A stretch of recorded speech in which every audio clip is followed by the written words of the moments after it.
Hi అండి, ఈరోజు మన లక్కీ కిచెన్లో సల్ల పునుకులు చేసి చూపిస్తానండి.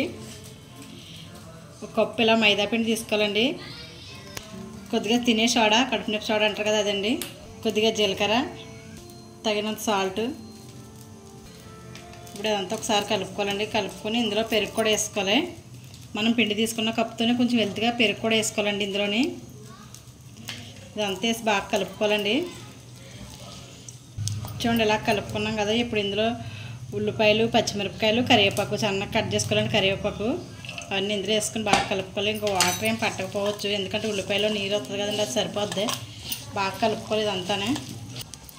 చూడండి ఇలా కలుపుకున్నాం కదా. మనకు కొంచెం గట్టిగా అనిపిస్తుంది. ఉల్లిపాయ వేసినా కూడా కొద్దిగా వాటర్ వేసుకోవాలండి. ఒక 2 స్పూన్లు అంత వాటర్ వేసుకుంటే సరిపోవచ్చు. పెరుగు ఎప్పుడు పుల్లగున్న పెరుగు తీసుకోవాలండి చల్ల పునుకులకి, అప్పుడే మంచిగా పొంగుతాయి పునుకులు. ఇలా కలిపి ఒక అరగంటన పక్కన పెట్టుకోవాలి. మనకు టైం ఉంటే ఒక గంటన్న పక్కన పెట్టుకోవచ్చండి. చూడండి ఇలా కలుపుకుంటే సరిపోద్ది పిండి. ఇప్పుడు మూత పెట్టి పక్కన పెడదాం. చూడండి 1/2 అవర్ అయిపోయింది, పిండి నానిపోయింది. చూడండి నానికి ఇలా కొద్దిగా లూజ్గా అవుతుంది పిండి. నేను మరో పక్క ఆయిల్ కూడా పెట్టుకున్నానండి. సాల్ట్ సరిపోయిందో కూడా చెక్ చేసుకోవచ్చు.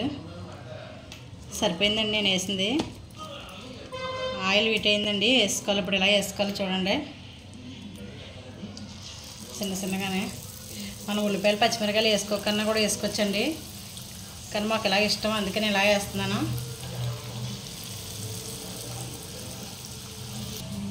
చూడండి ఒక పక్క ఇలాగ బ్రౌన్ కలర్ వచ్చాక మరో పక్కకి తిప్పుకోవాలి.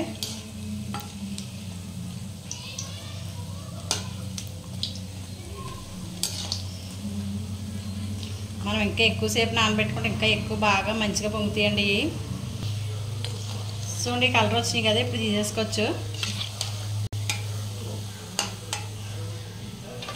ఇలా టిష్యూ వేసుకున్న పేపర్ వేసుకోవాలండి. పిండి కూడా ఇలాగే వేసుకోవాలి.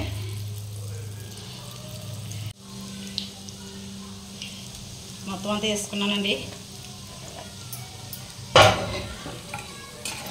చూడండి ఇవి కూడా ఇలా ఎగిపోయినాయి, తీసేసుకోవచ్చు. ఇది ఈవినింగ్ టైంలో స్నాక్స్ కింద కట్ చేసుకోవచ్చండి, చాలా బాగుంటాయి చల్ల పునుకులు. ఇలా మనం ఉల్లిపాయ, పచ్చిమిరకాయ కట్ వేసాం కదా, టేస్ట్ చాలా బాగుంటాయండి. ఇలాగా మా ఛానల్ చూస్తున్నారు కానీ చూసి వెళ్ళిపోతున్నారు. మా ఛానల్ లైక్ చేయండి, షేర్ చేయండి, మా ఛానల్ సబ్స్క్రైబ్ చేసుకోండి.